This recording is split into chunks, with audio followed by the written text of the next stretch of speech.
ସତ୍ୟକ୍ରିୟା ପକ୍ଷରୁ ଆପଣଙ୍କୁ ସ୍ୱାଗତ। ବିଶ୍ୱ କର୍କଟ ଦିବସ 2026 ପାଳିତ। ବାଲେଶ୍ୱର ଜିଲ୍ଲା ସ୍ୱାସ୍ଥ୍ୟ ସମିତି ଆନୁକୂଲ୍ୟରେ ବିଶ୍ୱ କର୍କଟ ଦିବସ 2026 ପାଳିତ ହୋଇଛି। ଏହି ଉପଲକ୍ଷେ ଜିଲ୍ଲା ତାଲିମ କେନ୍ଦ୍ରରେ ଏକ ସଚେତନତା ସଭା ଆୟୋଜିତ ହୋଇଯାଇଛି। ଡକ୍ଟର ଅମୂଲ୍ୟ କୁମାର ଦାସଙ୍କ ସଭାପତିତ୍ୱରେ ଅନୁଷ୍ଠିତ ଏହି ସଭାରେ ସହରାଞ୍ଚଳର ବିଭିନ୍ନ ଆୟୁଷ୍ମାନ ଆରୋଗ୍ୟ କେନ୍ଦ୍ରରୁ ଆସିଥିବା ଗୋଷ୍ଠୀ ସ୍ୱାସ୍ଥ୍ୟ ଅଧିକାରୀ ଏବଂ ଜିଲ୍ଲା ମହିଳା ସ୍ୱାସ୍ଥ୍ୟକର୍ମୀ ତାଲିମ କେନ୍ଦ୍ରର ଅଧ୍ୟୟନରତ ଛାତ୍ରୀମାନେ ଉପସ୍ଥିତ ଥିଲେ। ମୁଖ୍ୟ ଅତିଥି ଭାବରେ ଯୋଗଦେଇ ଶ୍ରୀଯୁକ୍ତ ପ୍ରଦୀପ କୁମାର କର ତାଙ୍କ ବକ୍ତବ୍ୟରେ କହିଥିଲେ କି ସହଳ ଚିହ୍ନଟ ଏବଂ ସମ୍ପୂର୍ଣ୍ଣ ଚିକିତ୍ସା ଦ୍ୱାରା କର୍କଟ ରୋଗ ଆରୋଗ୍ୟ ସାଧ୍ୟ, ଏହା ପାଇଁ ସଚେତନତା ଆବଶ୍ୟକ।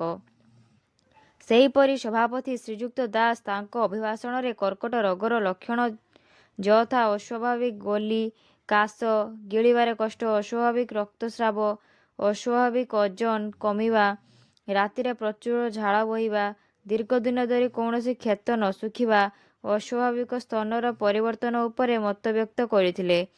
ଡାକ୍ତର ଅରୂପ ଅଭିଷେକ ନିଜର ଅଭିଭାଷଣରେ କହିଥିଲେ କି ମଦ୍ୟପାନ କରିବା, ମେଦବହୁଳତା, ଶାରୀରିକ ପରିଶ୍ରମ ନ କରିବା, ତମାଖୁ ସେବନ କରିବା, କର୍ମ ପରିବେଶ ଇତ୍ୟାଦି ଉପରେ ଦୃଷ୍ଟି ଦେଲେ କର୍କଟ ରୋଗରୁ ଦୂରେଇ ରହିପାରିବା ଉପରେ ଗୁରୁତ୍ୱାରୋପ କରିଥିଲେ।